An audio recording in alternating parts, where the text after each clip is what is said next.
everyone, and welcome back to my YouTube channel. It has officially been 6 months since I shaved my head completely bald, and I don't want this to be a super long video, but I just wanted to give you guys a quick 6-month hair growth update. So for those of you who don't know, this is actually my second time shaving my head. The first time was a little over 2 years ago at this point, and I filmed the entire process. I'll leave the link to all of my head shaving related videos in the description below in case you guys want to watch those after this one, but when I shaved my head the first time, I think I filmed the process of actually getting my head shaved, a 1-year hair growth update, and then I believe I also did a video on why I shaved my head. So I tried to keep you guys at least somewhat updated through the process, but I know a lot of you said that you would have liked to have a few more update videos, so I am doing a 6-month update this time. And I also took the suggestions of a few people in the comments of my first hair growth update video from the last time I shaved my head, who said they would have liked to see a more consistent hair growth time lapse. So ever since I shaved my head the second time, I've been taking a picture every single day of my hair so that by the end of the year I'll have a full year photo a day time lapse of my hair growing out. Now I am going to include the first 6 months of the hair growth time lapse that I already have at the end of this video, but obviously it's not going to be super long because it's only been half of the year. But just know that once we hit that 1-year mark, I will be uploading the full 365-day hair growth time lapse. So before we get into the 6-month time lapse, I just wanted to talk to you guys a little bit about the hair growth process and how it's been different from the first time I shaved my head. Now if you watched that original head shave video on my channel, you'll know that I actually ended up going to a barber shop instead of shaving it myself because I did not trust myself to shave my own head. But the second time around, I decided to just be brave and go for it myself, so I shaved it all off by myself. And then I also decided to do a second video of me shaving my head completely smooth with a razor. So I think that's kind of been the main difference between the first time I shaved my head and this second time, is that when I shaved it the first time, I had a guard used because I went to a barber shop, and the second time I just shaved it completely down to my scalp. So obviously if I compare my hair growth to the first time I shaved my head, it's a little bit behind schedule this time just because it took it a little bit longer to grow out from being completely shaved. But aside from that, all of the different stages of hair growth have been pretty much the same. For some reason my hair always starts off by going up into a little Hershey kiss in the beginning. If you watched my hair routine video, you'll be able to see that in that one, but once it does that, it just kind of flops over and starts curling and basically just grows out from there. So aside from the length that I started growing it out from, the only real difference I can think of between the first time that I shaved my head and this time is that the first time I did not cut my hair at all as it was growing out. I went to a barber shop, got it all buzzed off, and then just grew it out completely past my shoulders without touching it at all. But this time I decided to do things a little bit differently, and once it started growing out enough that the back was kind of starting to look like a mullet, I just kind of grabbed a big chunk of it and chopped it off in the back. I'm not gonna lie, I absolutely would not recommend doing this under any normal circumstances, but I have very curly hair, which makes it a little bit easier to get away with doing things like that. Obviously, if you have straight hair, it's kind of hard to get a straight cut in the back, especially if you don't have a mirror, which I did not because I really didn't care what it looked like. But since my hair is curly, it's very hard to tell if it was in a straight line anyways, and honestly, it turned out pretty well. I don't know, I'm gonna turn around in a circle for a second so you can see the back of it.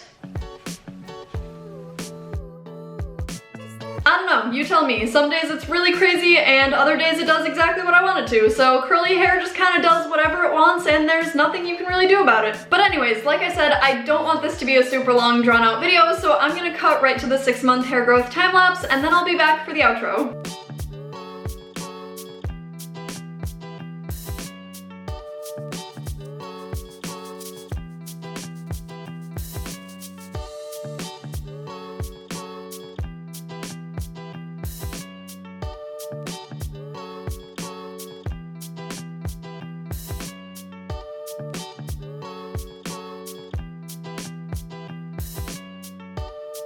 Alright, I hope you guys liked that little 6-month hair growth update and time lapse. Like I said, I will be posting the full 365-day hair growth time lapse once we hit that 1-year mark. But until then, that is it for this video. So if you guys liked it, make sure you give it a big thumbs up, hit the subscribe button down below, and leave me a comment letting me know what I should do for future videos. As always, I'll leave the links to my social medias in the description below, and I'll see you guys next time. Bye!